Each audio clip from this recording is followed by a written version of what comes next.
Hey guys, welcome to another episode 23 of season 4 at Two Guys and Hockey Talk. Hey Pavel, welcome back, man. What's your week been like? Oh, it's been a super busy week for me, but I'm glad that it's Wednesday night and I get to talk hockey, or at least my knowledge of no hockey. So, how you doing, Evan?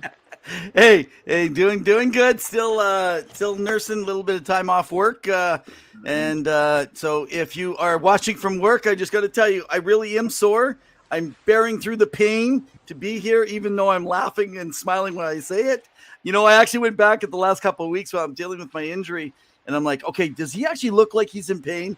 You know, and then it got me thinking about NHL players, because how often do you not notice those guys, or even in junior, like with the guys that are really good, you don't recognize or realize that absolutely at all. And they just bear through it. They get their shots, they get their pain relief, and man, they go through. They really do. And they're really pumped with a bunch of drugs like cortisol and just get back out there for the next shift, right? So I can only imagine what their bodies have to go through and endure. So props to them. Welcome, everybody. We are live again every Wednesday at 7 p.m. Mountain Standard Time. Make sure to give us a follow on Facebook, Twitter. They can find Evan at Revenev. You can find me at hockey_2. We got a YouTube channel. We'd love for you guys to connect there. Make sure you comment, subscribe, give us a follow, share some stories. We love connecting with you. We love hearing from messages. We've had some fun discussions and dialogue with people outside of the program. It's been fun. And we love hearing from you. And we want to give a shout out to our sponsor and our partner, Sports Empire. They're fantastic. Woo! All your sports needs, whether it is NBA, NFL, anything, whatever you want. So I was going to say, just as you went to advertise and share about Sports Empire, I heard you go, weather. And I was going to go, oh, they share the weather podcast now? Hey, well, I think they were even talking about XFL, which if you didn't get a chance, I mean, it is a league brought in by Dwayne "The Rock" Johnson. Can you smell what the XFL is cooking, baby? Actually, I watched Arlington and the Vipers last weekend. It was actually an I challenge you guys. Give it a chance, even though I didn't know the players. And stuff, they are working hard to bring offense and a lot of scoring to the game in football. Most of it is around the American football size, field, rules and stuff. And I'm speaking truly as a Canadian, being different. But yeah, it is. I think they're putting out a good product. Fans just need to support it. So now tonight we have a guest that is to be joining us.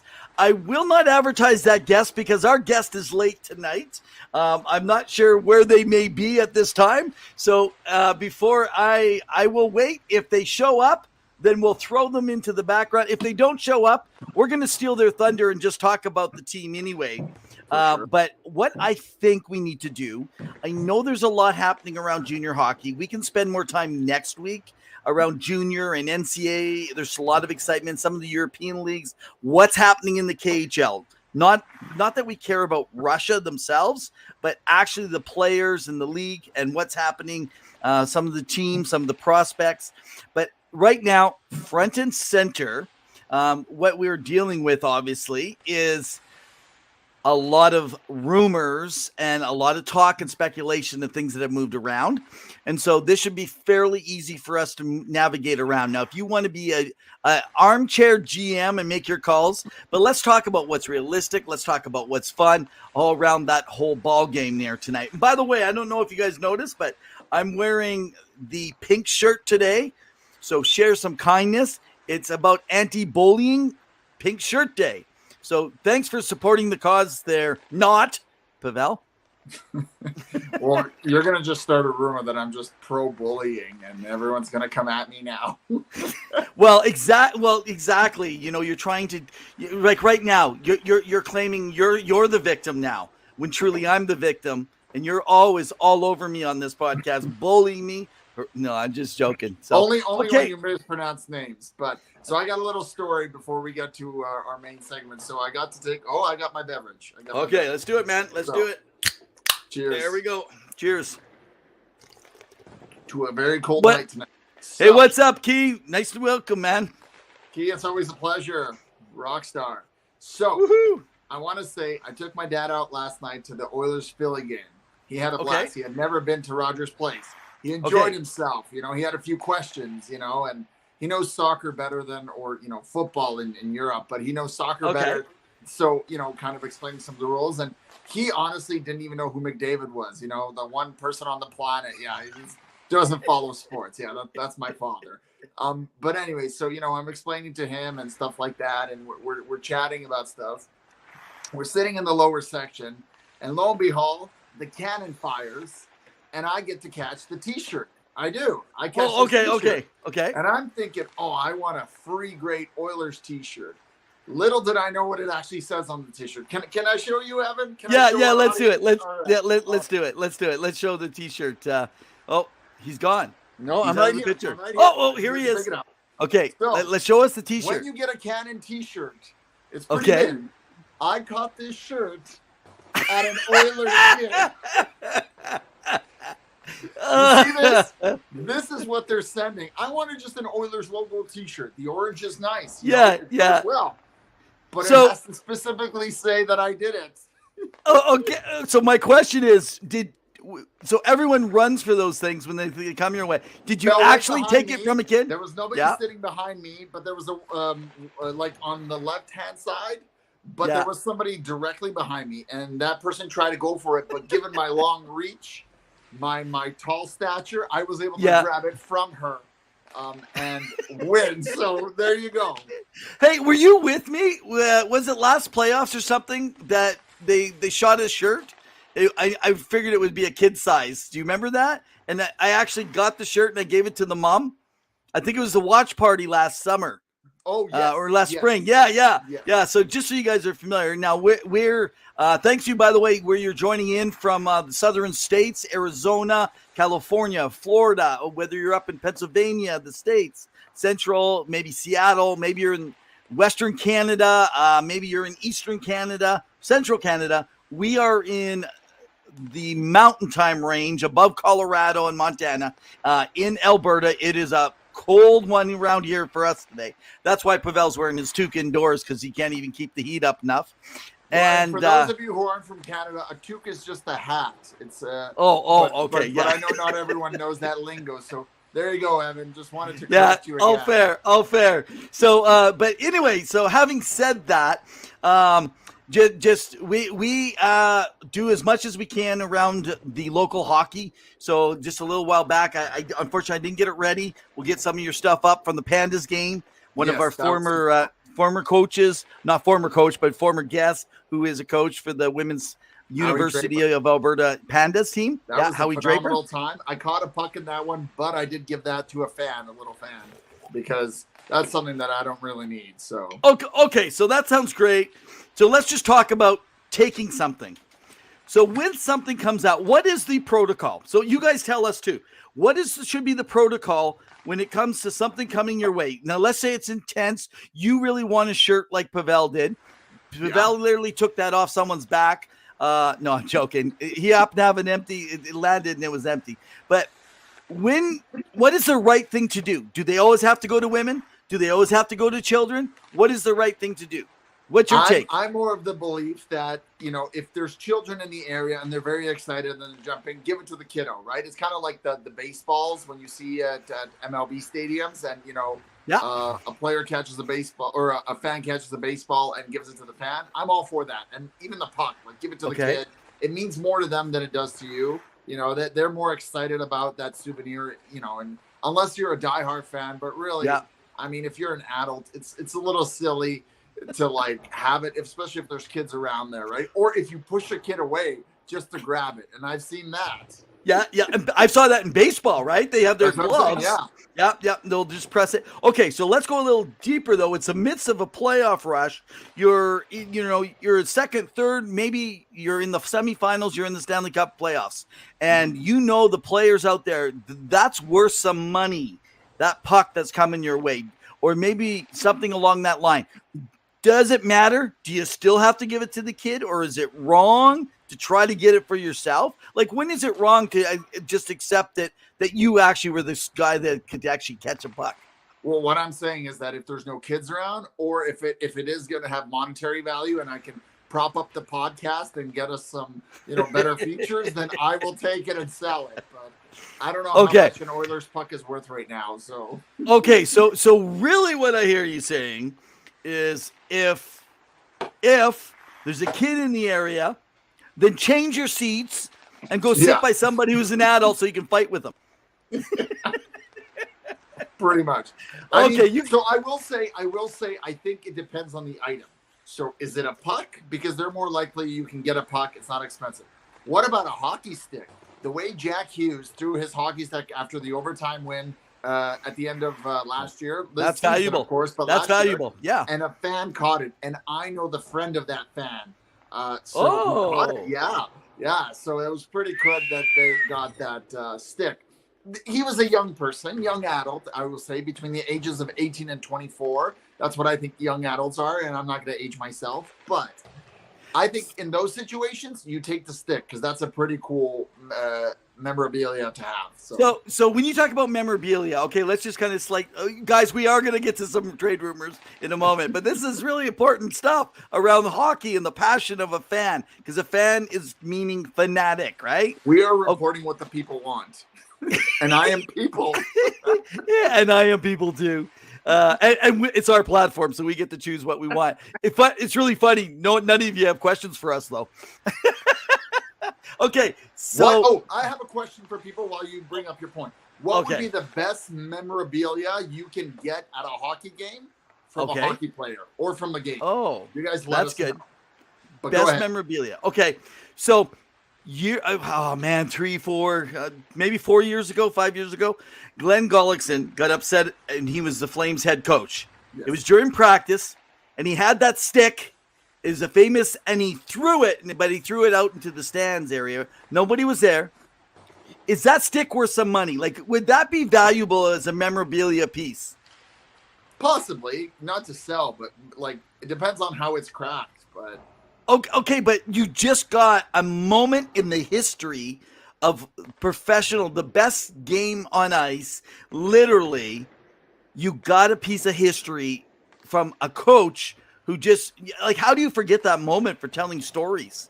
I guess it comes down to that old adage, one man's trash is another man's treasure. So clearly that trashy stick is someone's treasure. Oh, man. Okay, guys.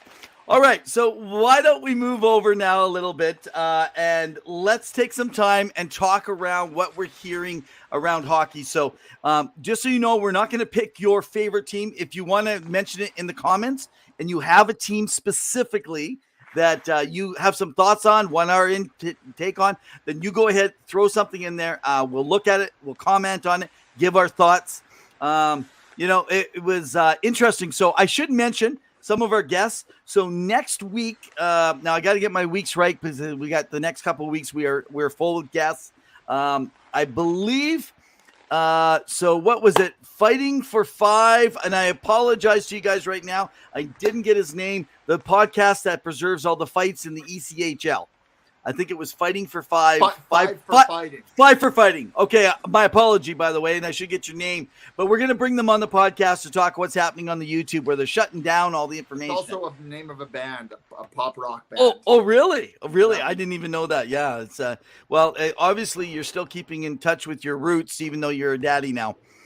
You'll have to you're just preparing your kid in advance. Just so you know, Pavel likes music. And cats, obviously, as you can see by his nickname. Musical cats are my favorite if you just combine them together. Oh, you must love that musical. Not the movie. I thought you meant cats like the musical. Okay. It's not bad. The movie was a little atrocious, I'm going to say. I'm sorry for anyone who's upset. And, it maybe not be on your, what's it called? On what you believe in the movie to be. But I did not like that movie. It was a little hard to watch. But anyways, getting off topic. Go ahead. All right. So why don't we step over a little bit and let's talk. So we're just going to kind of hit around the NHL right now for different things that's going on. No Allison, but not the musical cats. Okay. So let's pick a team. St. Louis. Yes. St. Louis. So recently, they've, of course, made some movements, especially moving Ryan O'Reilly. So before I talk about St. Louis, maybe do you want to kind of give your thoughts around How did it take you by surprise? Do you think it was a good move? They've actually played him at center on the second line with Tavares and Marner. When he got his 3 goals. What's your take on that? What's your thoughts? Initially, clearly for St. Louis, which we'll talk about in a bit, looks like they're going into a bit of a retool.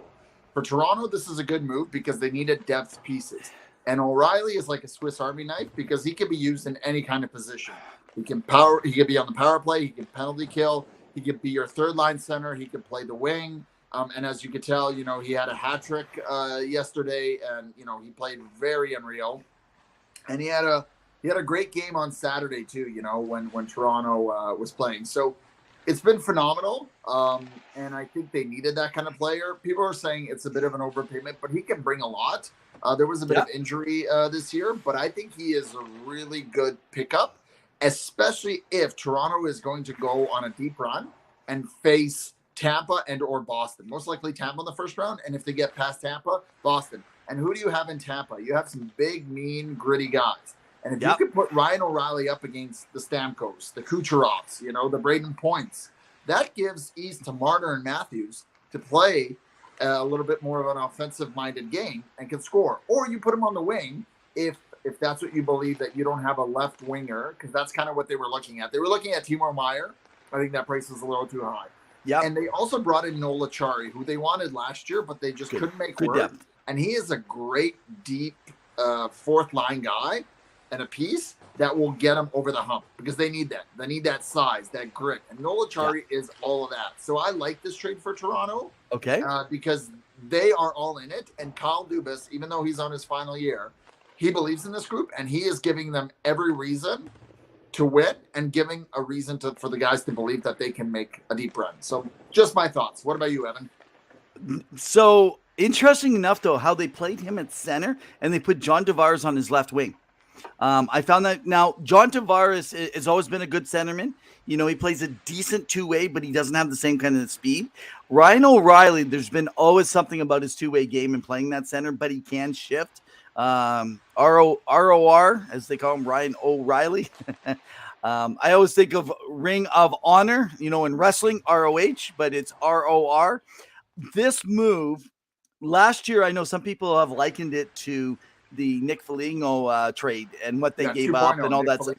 Yeah. And in my opinion, not even close. No. This guy, I'm you ready?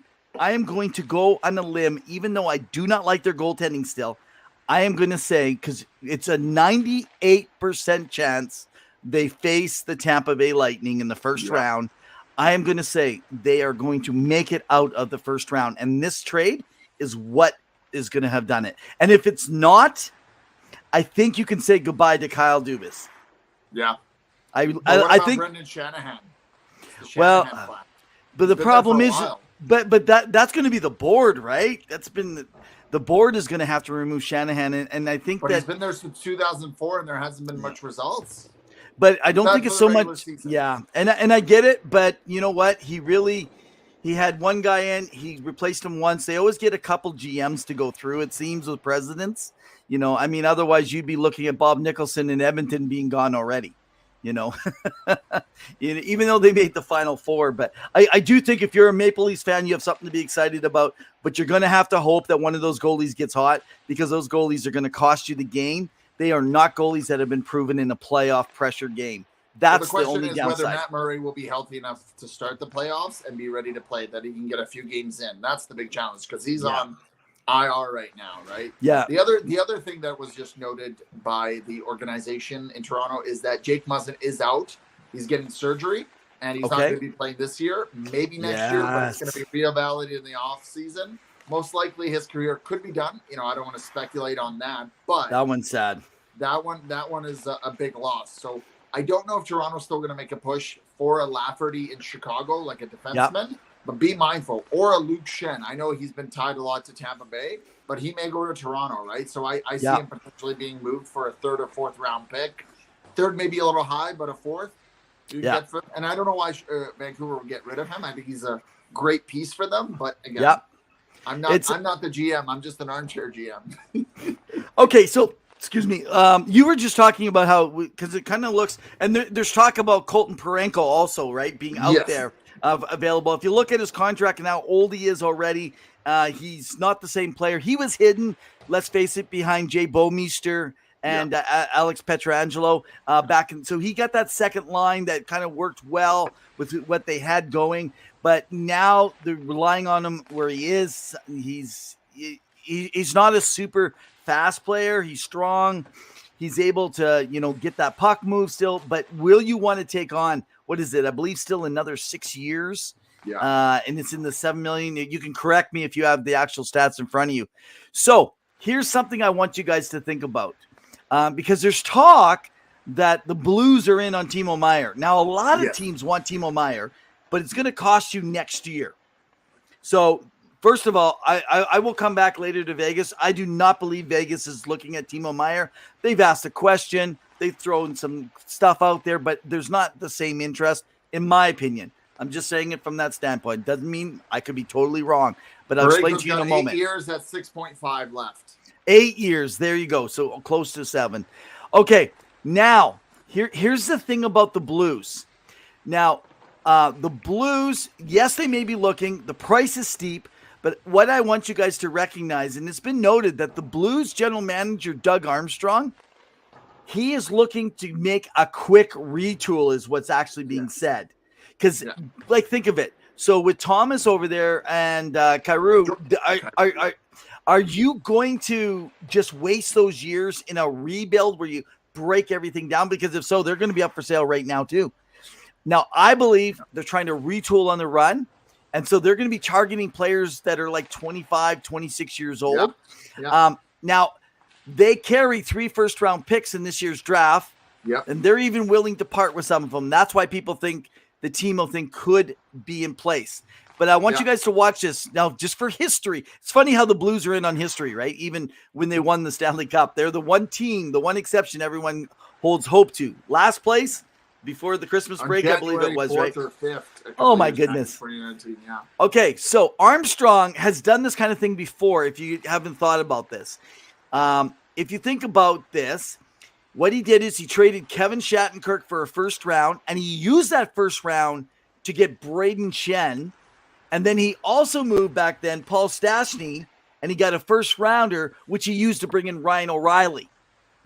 So it's not like Doug hasn't done this before. So if it sounds kind of weird about going for Timo, it's possible. They have the assets. They could do it. But if he's going to do it, I do see him trying to unload Colton Parenko at the same time and trying to bring in a younger player. Hence, that's where rumors, now I don't think it'll happen, but the rumors have even been said, would a team like the Oilers want Parenko other than some of the other? We'll talk about them in a little bit, right? So anyway, I think that they're on a retool, and I say look out for them this trade deadline because they may be trying to do something a little fancy, and Doug Armstrong is no stranger to pulling off trades that would not be expected at the weirdest of times.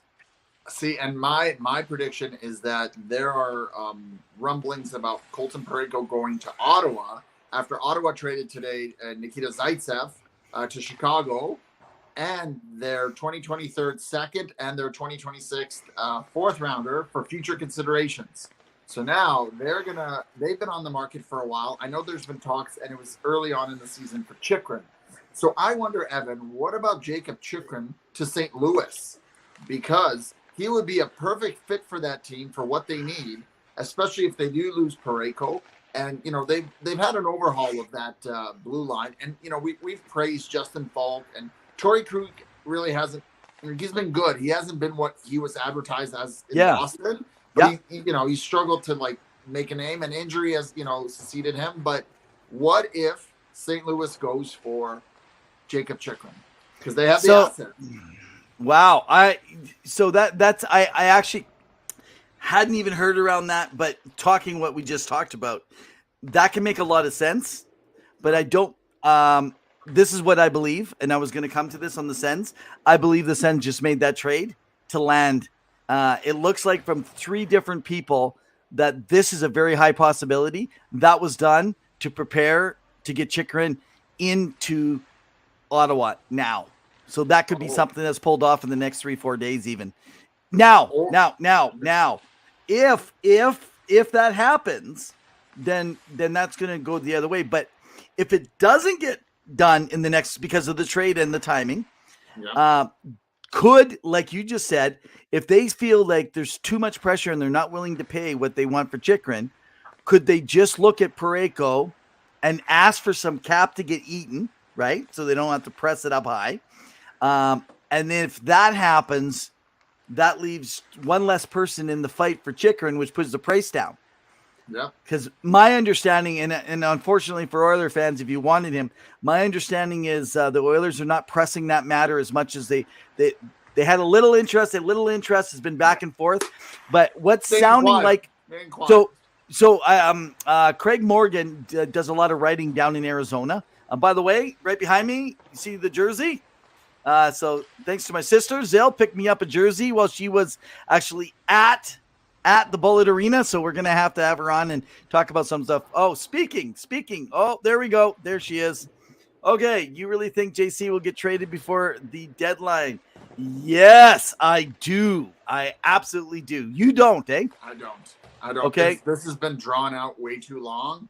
And I'm kind of annoyed that like we're at this point where his name has been trade rumors for so long. Now I know he's been pulled and allegedly there's something, but because of the fact that it didn't happen last Saturday when LA was in on it and him going to possibly LA and LA not willing to part with fair. Yeah, like who was the young player that they want? Brandon Clark, I believe it was. Like Brandon Clark, yeah, like. Brett Clark, sorry. There, you can Brent, correct me on the name. BRANDDT. Brant. Yeah, Brant Clark. Yeah. I think that was where it was. Now, he practiced with the team in the last 2 days, but he hasn't been skating, like playing. And when you're not playing, it's tough because you got to get into the groove of things, you know? You got to get active. And so I don't know if you'll be traded. The other one that, you know, it's kind of puzzling me, and I get why teams are doing this, but the Gavrikov deal, which, you know, there's a lot of smoke around Boston, but apparently they need a third team to make it work. Yeah. But Columbus has said, like, if this doesn't work out in the next few days, they're going with another offer because they're not going to keep holding him out, right? And I think the problem, so it's kind of interesting right now. It's depending. There's always a few players that are specifically, targeted, so the price is higher. Right now, Columbus is asking for an arm and a leg. Yes. For a player that may never resign, he's only a rental. He comes with a fairly high cap, considering what he's going to bring you. He is really only a third-line guy for a winning team. And even that, you got to remember, he's not a fast player. Like, no. He's solid. And then he's a Boston type of player. Exactly. He'd fit good on the third line, right? Yeah. But I feel like Columbus and I feel like San Jose are doing this right now, and Arizona for those. So Gavrikov, Chychrun, and then for both Meyer and also Carlson right now, they're pushing to keep that price high.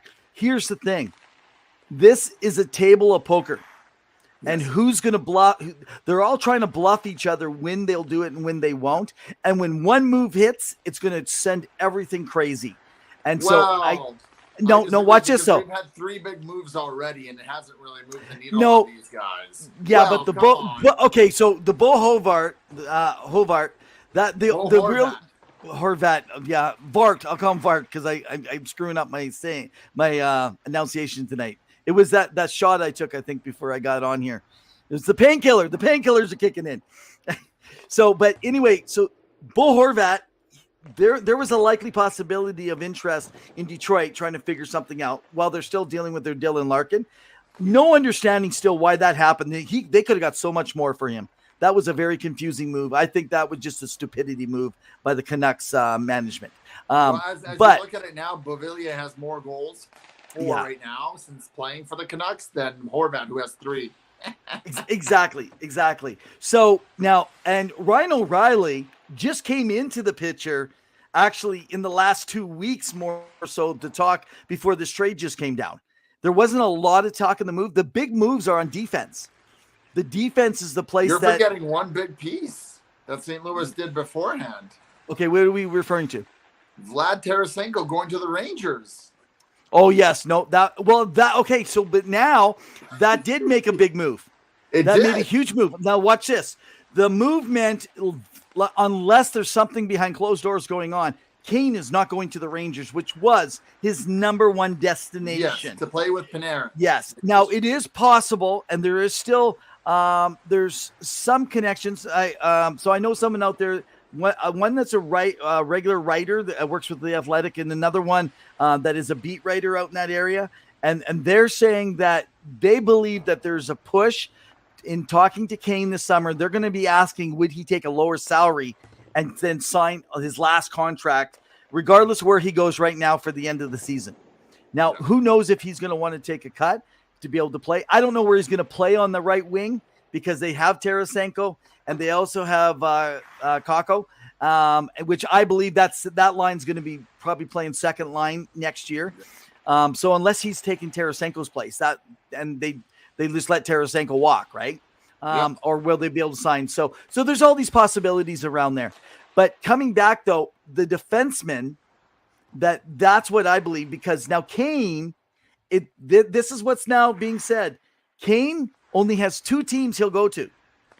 This is like kind of the rumored pieces. We don't know how legit these are, but this is kind of around the family and friends. Yeah. But 2 teams. So you can pick your pick. I will state where I think those 2 teams are. The 2 places that he will go, Vegas and the Oilers, because of Duncan Keith, his connection to his friendship, and also to improve his stats, to build up his numbers for a good free agency.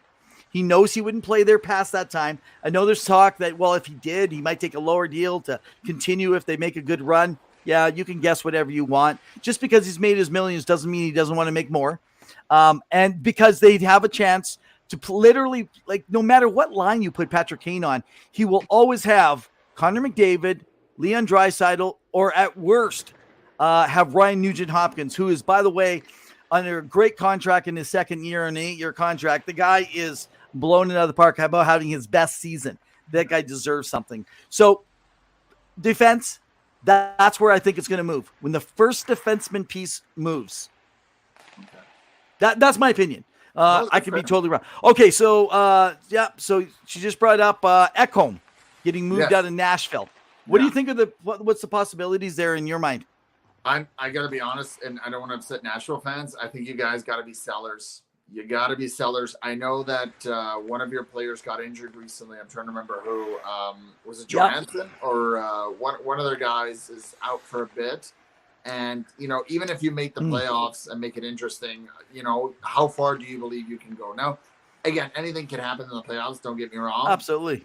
But last year it was proof that when you lost UC Saros, it was difficult to beat Colorado, who was on a tear, right? Like they would have a hard time. So I believe that Nashville needs to potentially sell a few of their assets and pick up some pieces because they really do need it. Now, Roman Yossi's still elite. He's still playing great. Saros is having an unreal season again, and could be a Vezina candidate. But really, Matt Duchene, solid season again, really living up to that contract. But that team, it doesn't scream that they can go on a deep run like they did in 2017. So I really feel that maybe if they stand pat too, I mean, that's okay too, but they really need to figure out what they're doing because that division is tough. Now, they're out of a playoff spot right now, so they have to first make the playoffs. But that's where I'm at with Nashville. And it's kind of interesting, isn't it?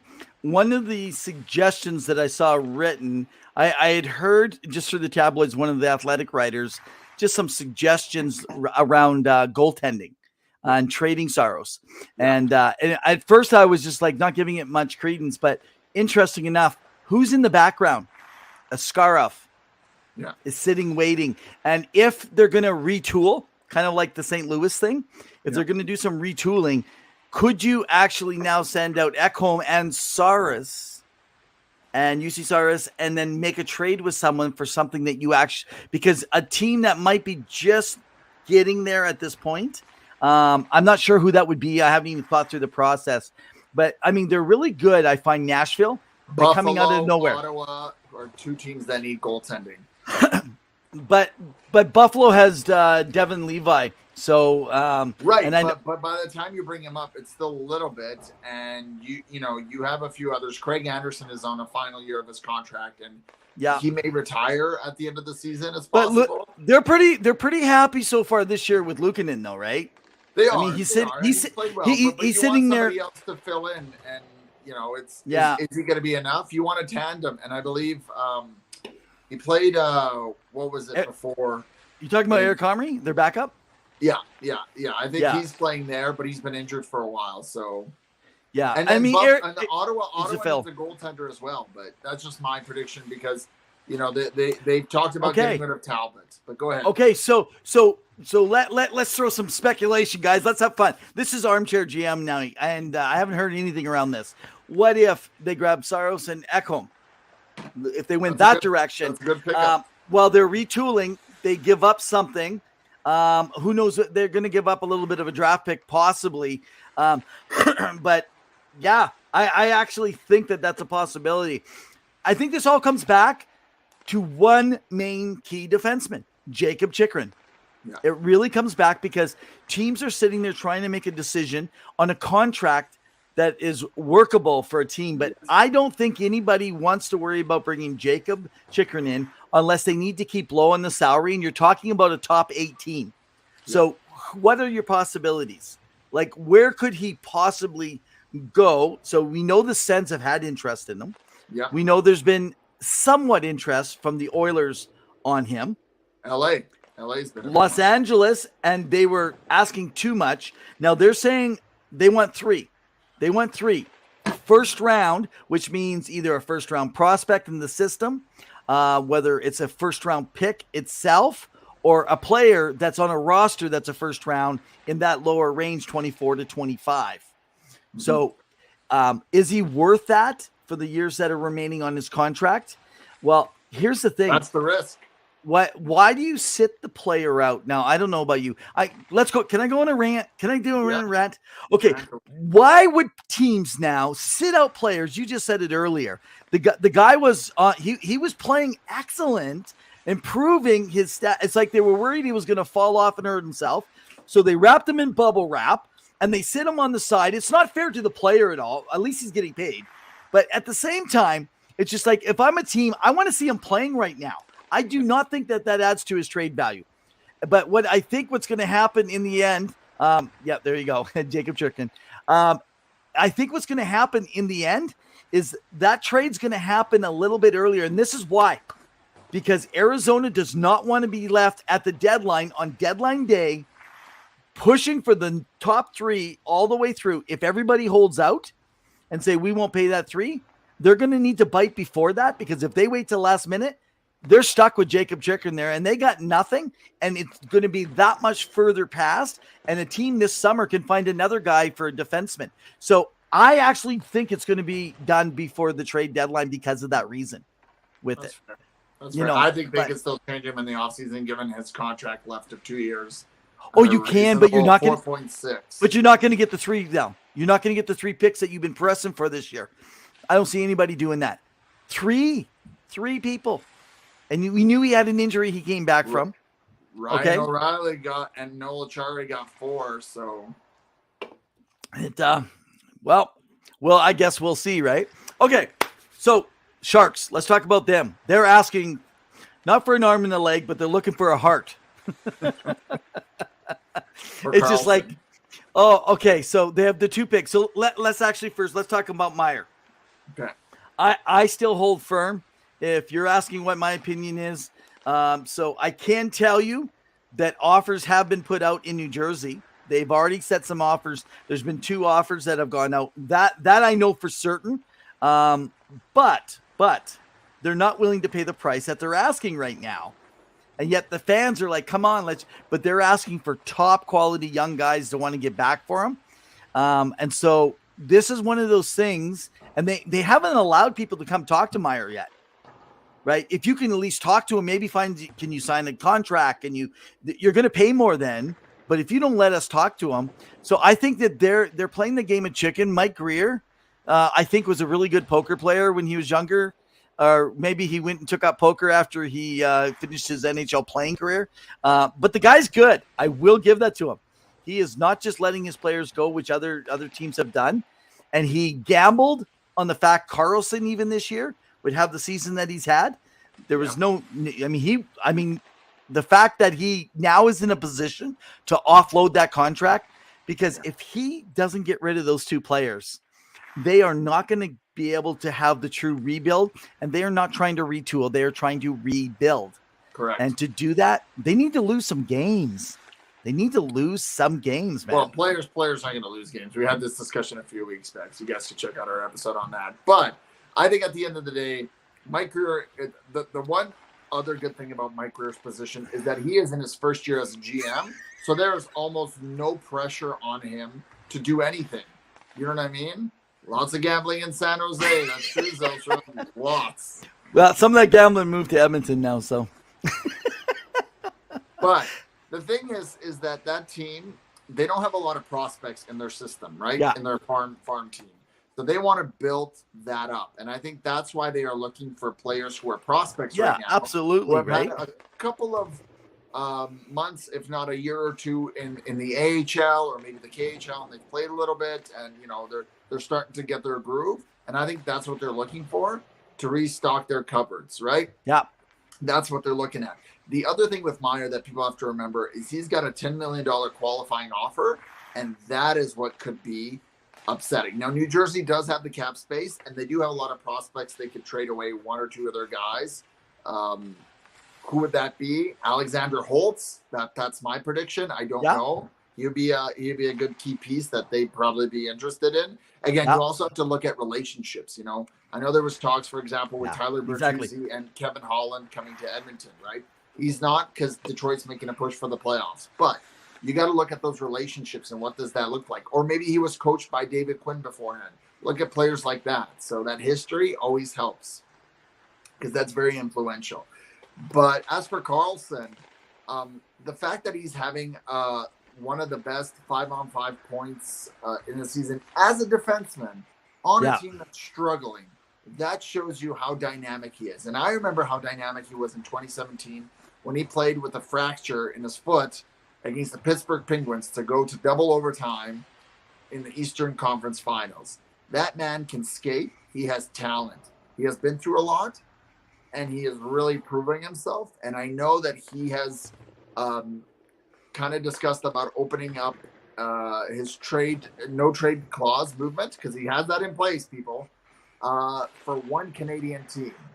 You can guess what that Canadian team is, because it's in the West, and it's got Connor McDavid on it. I'll let you fill in the blanks. So yeah, we'll see what they do. The two things that I want to secretly see, and potentially these teams could make a push for it, although it will be tough, is for Timo Meier. What if Winnipeg and or Carolina go for him? Because they could use a winger like that. Carolina has the cap space due to Max Pacioretty being out, and that's a lot of cap space. Winnipeg, they've been very good this year. They've struggled in the last little bit, but they've been pushing in the top of the Central, battling it out with Colorado and Minnesota. But the problem with Winnipeg is that they want somebody either who is willing to commit and stay there, which we don't know if Meier would do that. Yeah. And he doesn't have term left, right? Right. And I don't know if Kevin Cheveldayoff would be willing to pay that much for a qualifying offer for 1 year, right? Yeah. Albeit they do have some players coming up. I don't know if Blake Wheeler's up this year or next year. I think it's this year. And his 8.5. So where are we? We're in Winnipeg, right? We're referring to the Jets sitting in there. Yeah. Yeah. They're sitting at 80 million right now on their projected cap hit. Yeah. So, and then what's their LTIR? I'm just kind of looking at seeing where they might be in that. So those are some teams that you have to keep an eye on. It's been fun because there's been a lot of movement in terms of the information. So it's been fun. And I think after what happened in the NBA with the trade deadline, I think the NHL is trying to say, hold my beer.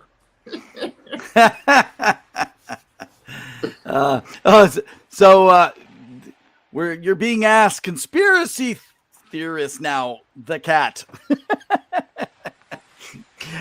So again, let's go back to Mike Grier. So we talked about Timo Meier. I believe this. I'm going to stick to this. This is what I believe. I think Timo will be a New Jersey Devil. I believe he'll be a New Jersey Devil. I think the price will pay. They're just trying to pay a little less because the Devils are now at a stage. They do got to make these moves. It sounds like that Meyer has, like, from people around him saying that wouldn't be a bad thing for him. That could be something he can enjoy. Being a good European boy, you know, you're on the East Coast. It's easy to get back to Europe. And don't forget, he's used to paying in the West when it comes to all the travel. He's not going to have that travel. It's going to be easier to sustain. So my opinion is I think that you're looking at 80% chance that gets done one way or the other. Bruins, I think Gavrikov will go to the Bruins. What's that? Gavrikov. What did I call him? You said Gavrikov. Oh, okay. Again, I'm on drugs. What are you on? I don't know, but I want what you're on. Well, all I know is I'm wearing a pink shirt. It's called Share Kindness, and it's about anti-bullying, and it's something the cat is always doing. He's always bullying me here. He's bullying the Rev. So, okay, let's go to Carlson. It was funny, you know, the whole where there's smoke, there's fire and stuff. And when I first heard some of the stuff with Edmonton, and of course, you know, the conspiracy theorists coming out, well, in the All-Star game, you know, they put Carlson with McDavid and Draisaitl, and that's because they already had plans to play together. It's just like the players have nothing to do with that part. You know, that was, no. Okay, so what are you saying? So you're saying you disagree. I want to hear. You educate me, buddy. So you think the players have a say in a trade? And that when it comes to a player of the magnitude of McDavid, yes. Yeah? Yeah. And goodness. The reason being is you look at what happened with Evander Kane, and when his services were being sought out, and there was some teams of interest, the management team went to McDavid and probably asked him, like, hey, what do you think of having someone like Evander Kane with his, you know, with everything clouding around him, whether true or not, would you be willing to have somebody like that in their organization? And I feel like there's only a few players, handful of players in the NHL that could probably have that kind of conversation and say, hey, yeah, I'd be interested and open to that. I know that Ken Holland makes those decisions. I agree. And there's a board and all that.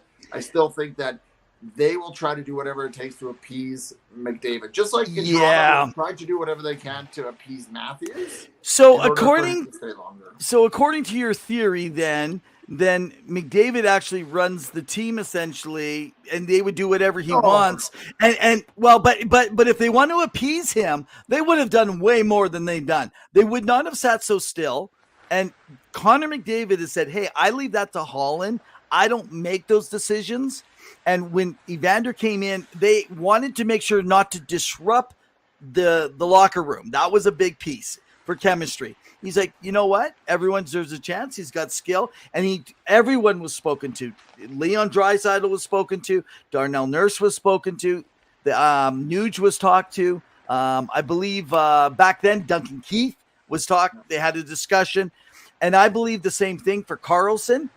Is that, hey, we'll come out. If we wanted to put something out there, what would be your thoughts? But how does that have anything to do with an all-star game? Because now, that's where the conspiracy comes. Players talk and say, listen, there's been, Robin Leonard had that interview, which we talked about several seasons ago. About place. He had a Q&A with Reddit, and he said, there's 3 places in the NHL that players don't like to play in. Edmonton, Winnipeg, and Buffalo. That was kind of the consensus around the league. Not by everyone, and that's what he heard. By Leonard. Directly. By Americans.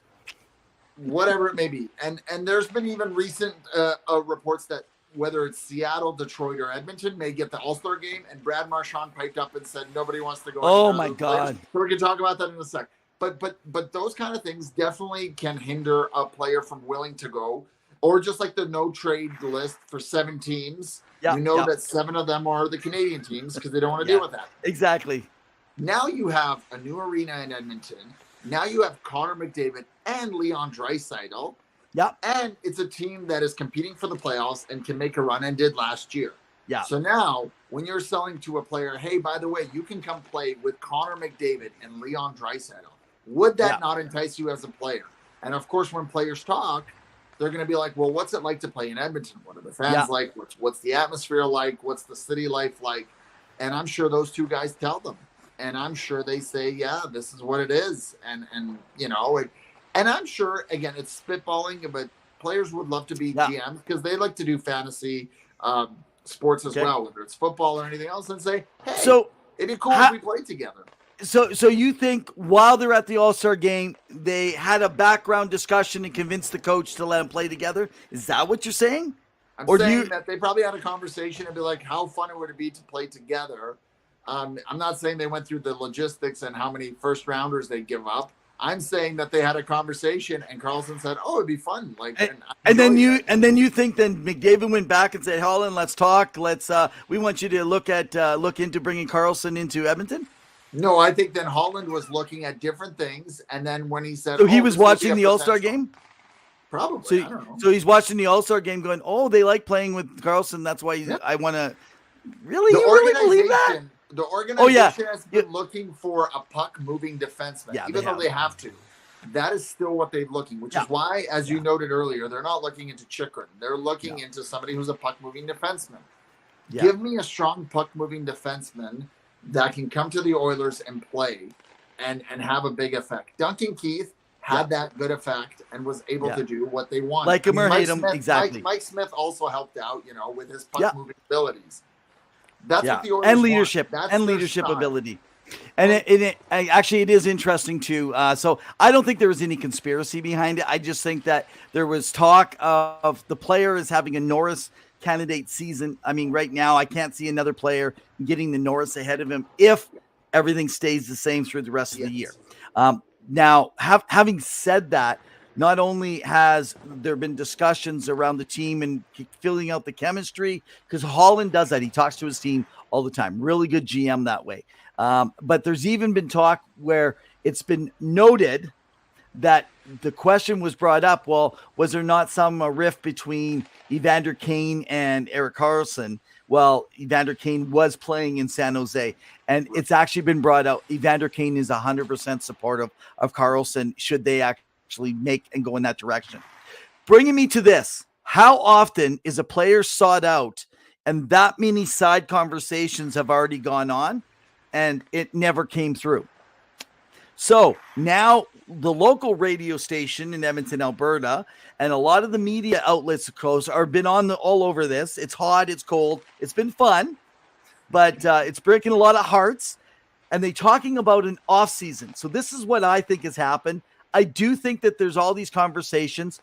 There is no other team, like unless Karlsson comes and says, this is where I want to go, and they have to find a way to fit him into the salary cap. I think San Jose, the leverage. Right, exactly. And it's a poker game for Mike Grier too. He wants the most. He's wanting a lot. And there's a lot of talk. Now, a connection I have through, it's one step removed. I have a connection through one of the pro scouts. And they have had discussion and they love Evan Bouchard. So there is a lot of talk. And I do think that is the holding point. Yes. And then the second point is which team is going to help offset some of that salary as a third team and what do they have to give up, right? Yeah. Because I think he will be here as an offseason move or they will make it for the trade deadline. Okay. If they don't, whatever move they make is going to be small on D because I don't think there's another D out there other than Matthias Ekholm, and I don't see the Oilers probably going after Ekholm. Well, they've talked about Shane Gostisbehere. He's just been injured out in Arizona.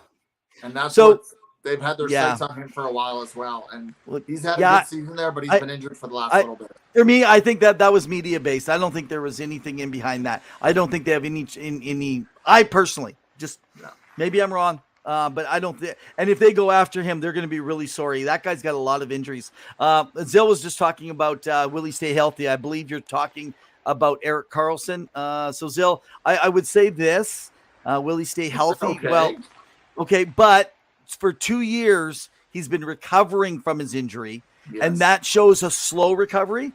Yeah. And now he is fully healthy. There is no injuries to worry about. So I would say yes. Even if he plays 50 games a year, but plays in the playoffs. I mean, and I don't think he will score at the the rate he's scoring because he'll have to take some more of a defensive backing sometimes. But the only interesting point is I cannot see them having Tyson Barrie and Erik Karlsson on the same team. But if they gave Evan Bouchard, if they did do that, then that would put Barrie, Ceci, and Karlsson.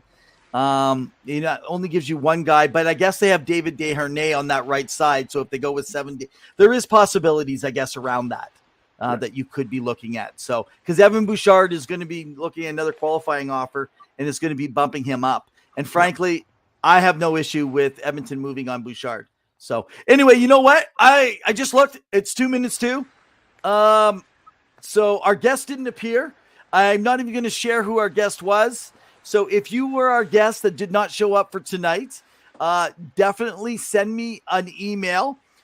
You were advertised in our early parts. So it was Jeffrey Ade, #1 self-proclaimed Buffalo Sabres fan.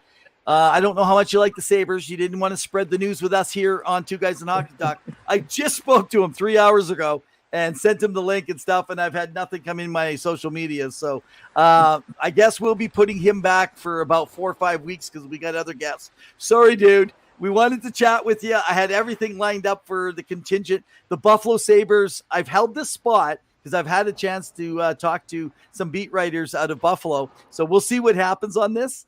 But definitely we got to talk more on the Buffalo front, Pavel, because they do have a team that is coming up. And I am impressed with what they're doing there. I'm impressed with their coaching. Don Granato has really turned that team around and made them a very competitive team, and they are still playing meaningful games, and they could potentially still make the playoffs. The math is good for them, right? So we'll see what happens, because unlike last year at this point the East was decided, there's still quite a few teams that could potentially make it, right? So it's a battle right now between Pittsburgh, Buffalo, Washington, Islanders, Red Wings are still in it, and to give a bit of credence, Ottawa as well, even though they're a little bit behind. So there's definitely some competitiveness, and it's been fun watching some of the games with that. So yeah, I like Buffalo. Great. I was surprised that they weren't in on Kane, given that was his childhood team that he followed and loved, because they have the cap space, they have the prospects, and I'm sure the Chicago would have enjoyed picking up one or two of those things. But so Jeffrey wasn't on, and I was going to talk about this. I'll just mention this, and then we'll say our last farewell. As always, we should not be two guys in hockey talk. We should be two guys and overtime. That's our motto now. We should be called two guys in overtime. But what I was going to talk about is exactly what you're talking about with the Kane front. One of the things that I'm hearing, I don't know if Jeffrey's heard this piece, but there's a lot. Do they give up anything for Patrick Kane? That's where he was born, in Buffalo. He's got family out in that area in New York, and that's why the Rangers would make a good sense. That really, those seem to be the two main destinations. He shows up in Buffalo with the Sabres or in New York with the Rangers next season if he's not going to stay a permanent Blackhawk. And, it makes sense. Why give up something for this playoff run? You're kind of on the edge. Don't give up your prospects. But what if? Let's end the show with this. I didn't mention this earlier. Jeffrey's not here to have this debate with him on the Sabres, but the Sabres are probably the best trading partner for Jacob Chikrin. Yes. And they would fit very well. They have a very good team right now. So if you actually look at the Sabres right now and you look at how well that they are stacked, that team is looking great. When you got, Dahlin, you got Power. How do you say is Jokiharju? Jokiharju. Oh, man, you are good tonight. They got Lyubushkin. I'm not sure if Lyubushkin is – I think he's still got a couple more years. I think he signed a 1 or 2 year deal. Was it a 1 or 2? From Toronto. I'd have to check on – He went to Arizona to Buffalo. Oh, is that what it was? Yeah. Lyubushkin, he played in Toronto, got traded to Arizona, and Arizona traded him – or signed with Buffalo in the offseason. Yeah. Okay. Well, he is signed through next year. He's got 1 more year at 2.75. Yeah, perfect. 1 year or 2 years. Yeah. So what if you could get Chikrin? So now you're dealing with Rasmus Dahlin. You got Lyubushkin. You got Jokiharju, whatever you call him. You got Owen Power. And when you add that kind of back end, and with the front end that they're dealing with, you got guys like the Dylan Cousins, Peyton Krebs, Jack Quinn, you got Paterko, you got Middlestat, Zergemkin, Zemgus, you got Alex Tuck, Acapozzo. Now, here's the good thing. This is his last year of his contract. He's a UFA next year. So that $6 million comes off the books. I mean, they are set. They could even take on some money from another team and pick up another asset. So they have a lot of chance to be able to move something. I think the only contract that they're happy this year, but you got to really wonder about Skinner, why it took so long to kind of find his place, though. But that's for another time and another day, brother. Yeah, and I really think Okposo will re-sign in the summer for a smaller amount because he's their captain. Right. So maybe something like a 1.5 or 2 kind of a thing that they can work with. And that's fair, right? Yeah, maybe sign him to a 3-4 year deal at like 1.8 or something to keep him around with it. Yeah, absolutely, man. So, well, guys, it's been a hoot. Remember, every Wednesday, 7 p.m., subscribe to us on YouTube. If you want to be able to just connect directly into your TVs, it's one of the easiest ways. We are on Tiki Channel if you are in the U.S. through the Sports Empire Network, as well as, remember, Facebook and Twitter. So go follow our Twitters. And you can follow Twitter where, Pavel? At Revenev or at hockey_2. And come follow us, work with the banter, have a fun time. So again, I'm wearing a pink t-shirt for an anti-bullying. We want to be kind to others. So remember, just like my partner here, Pavel the Cat, is always kind to me. We may joke and jest, but we have a great time having fun. All we ask is be respectful in the Twitter wars. So some folks, they get out there at me and I think they think they're getting my goat. I just play with you. But you know what? Let's enjoy and let's have fun being hockey fanatics. Yes. So, all right, man. Well, it's last been thought? a rig-a-ding-dang-dee. Is that what you say? Yeah, sounds good. Rig-a-ding-dandy-dong. It's been good. As Jack Michael says, the Edmonton Oilers play-by-play. Congrats he to would him say, for 1,000 games last night. oh my goodness, isn't that amazing? Yeah. Well, and it was interesting, 1,000 games, and Leon Draisaitl hits his 700 points. McDavid hits his 800. It was a historic night, barely beating one of the teams that will never make the playoffs this year. And Nuge almost had his 600. So if only there was like a tic-tac-toe there. But yeah, exactly. It's been fun. Make sure to guys tune in next time because we have more great shows coming up. All right. Hey, Sean. Thanks, man. You have a good one too. You guys, in the meantime and in between time, keep your sticks on the ice. Cheers, guys. Good night. Stay safe.